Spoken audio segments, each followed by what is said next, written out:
Hey everybody, welcome on in to Sports Live in the 215. Today we'll discuss the Phillies getting swept by the New York Mets, but taking 2-3 from the Chicago Cubs. I thought that Mets series it was just really tough to watch.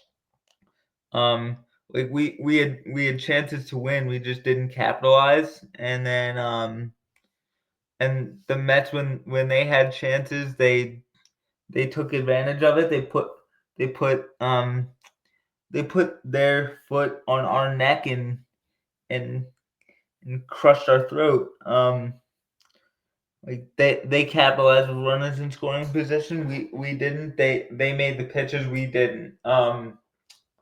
Yeah, I mean that's pretty much baseball. I mean they made plays we didn't make.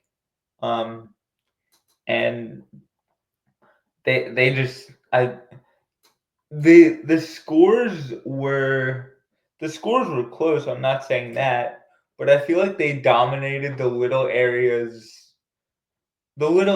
of baseball, and we didn't. They were able to steal bases. They were able to go first to third on a single. Um, they were able to hammer mistake pitches.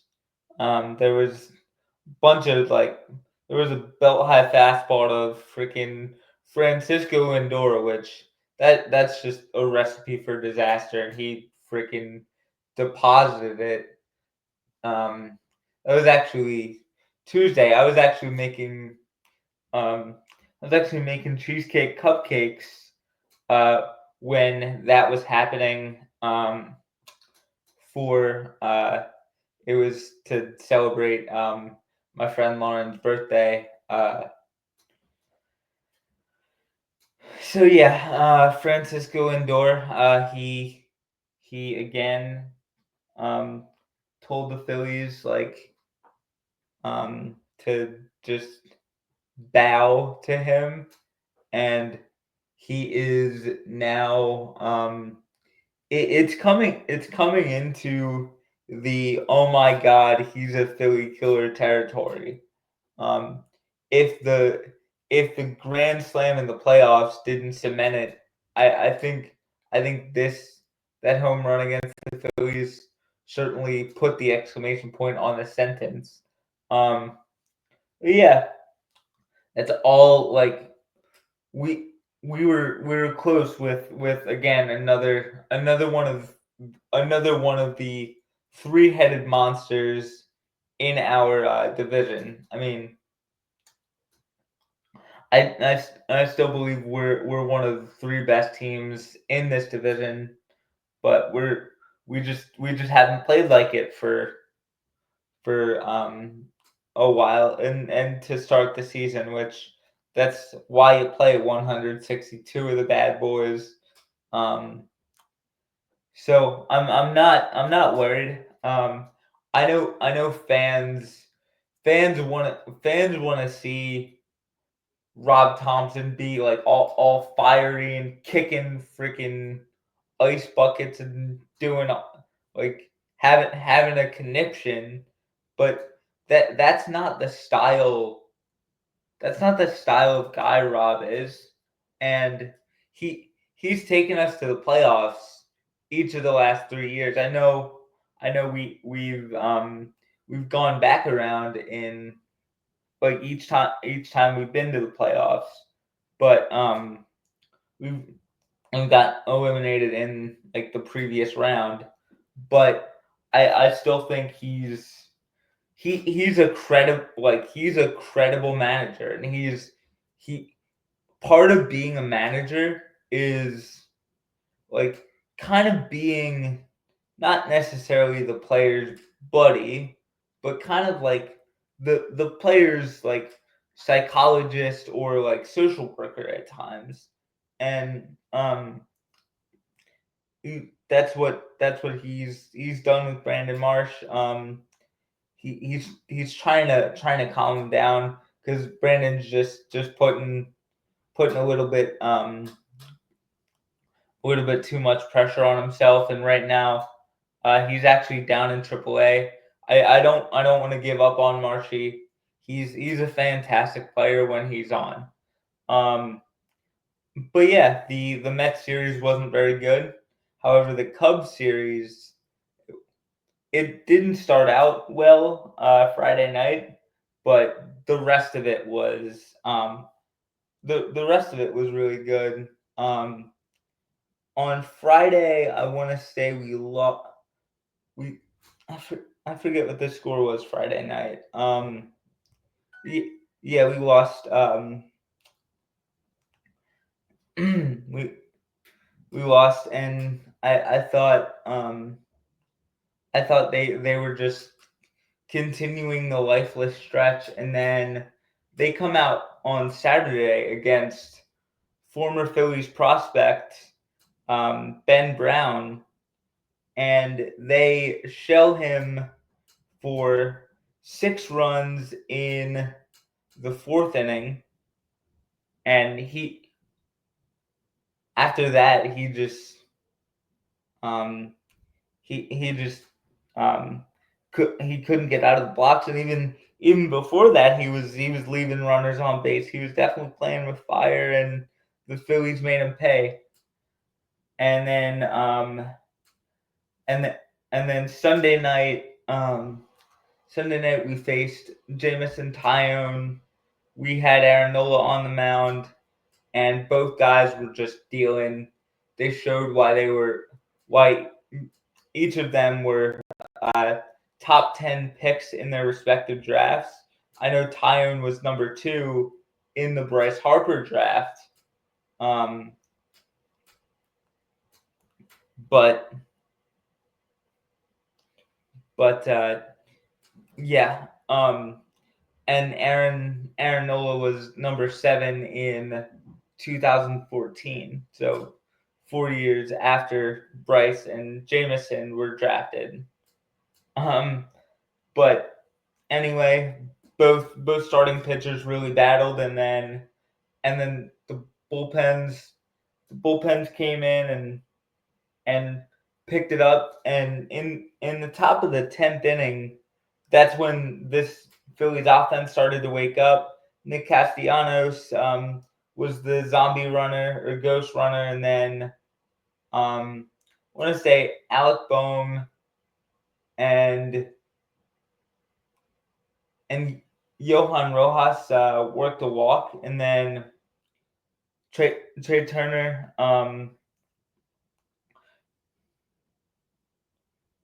or Alec Boehm, and then Johan Rojas couldn't get the bunt down, and then Bryson Stott walked. Um, so Alec Boehm walked. Rojas gets out, or Rojas doesn't doesn't doesn't sacrifice the runner, and then Trey Turner hits a sacrifice fly, and then so it's 2-1, and then I forget who got the final RBI. I think it was JT that scored the winning run that made it 3-1. So that was good to see our offense finally start to really piece it together. And let's see if they can keep it rolling. They have a game tonight. I know that. Um, so I'm I'm I'm obviously a lot more hopeful than most Phillies fans. I think you have to kind of you have to start to realize that this team this team is going to be okay, and they're going to make the playoffs. It's just once we get there, we have to we have to execute, and they'll be judged by what they do in October. and there are these people who are just tired of Rob Thompson's style. Um, that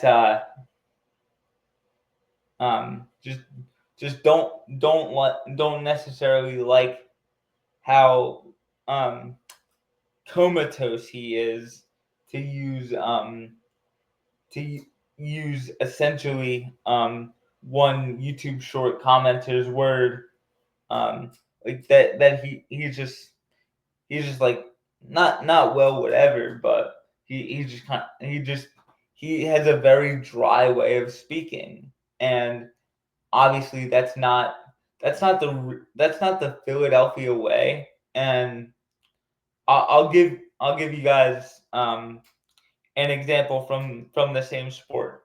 Charlie Manuel was just a country boy from, like, probably like Biloxi, Mississippi or something, and um, but because he didn't discipline Jimmy Rollins, the fan base hated him. That was in 2005, and then fast forward 2 years from that, they win the division. They chase down the Mets, and then the next year, they um, they chase down the Mets again, win the division, win the NLCS, and of course, win the World Series. Um, so so I just don't think that because Rob's personality isn't all fire and isn't something this fan base can necessarily relate to, that it makes him a bad manager. Like, they just I think too often this fan base wants someone who wears their heart on their sleeve, but people can show they care about the sport in different ways, and and Rob does that through dedicating his life to it. He was in the Yankees organization for like 20 20 some odd years.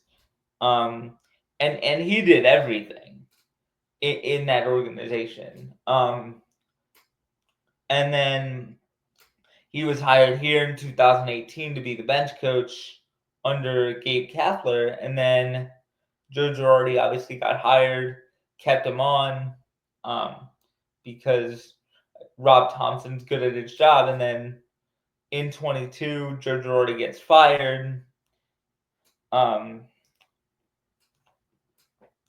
and then Rob Thompson takes over. The team just goes on this magical run to the World Series, and I think had they won the World Series in 22, I feel like at this point in the game, we'd be having a different discussion.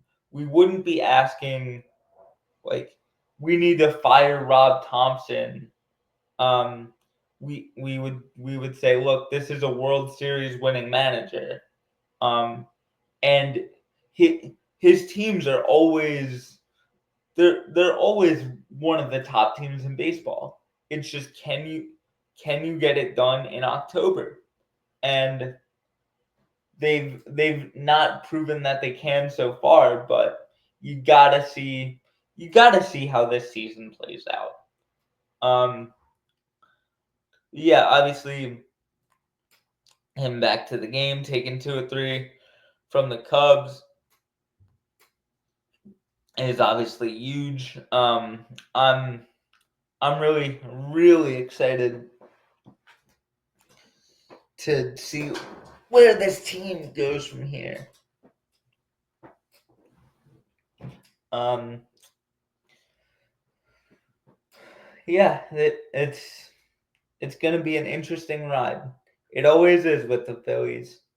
Um, but that's all. That's all the time I have for today. I'm gonna post this and then um, head to physical therapy. Um, Thank you guys for listening to this, and as always, go Phils.